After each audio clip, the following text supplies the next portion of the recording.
Hi, I'm David Stover. I'm the president of the Canadian branch of Oxford University Press.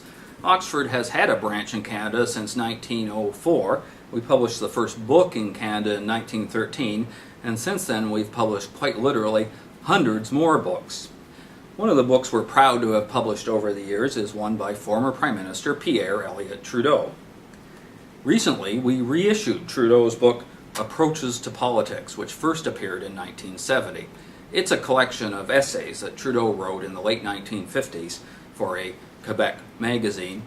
He talks about the challenges of the Duplessis government, about the need for greater civil liberties in Quebec, and he sets out his political philosophy.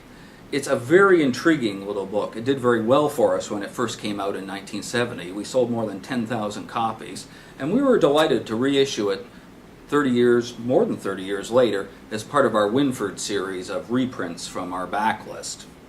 Trudeau's an interesting guy, as I'm sure all of you know. He had a lot of interesting things to say about government and civil liberties, and he said them succinctly and concisely and with punch. For instance, the quote that we chose for the cover from one of the essays, it goes this way: "Society is made for man. If it serves him badly, he is entitled to overthrow it." Pierre Trudeau's Approaches to Politics synopsized his political philosophy and gives us a sense of what Trudeau was like as a person. We're delighted to reissue it in this handsome new edition with an introduction by distinguished historian Ramsay Cook.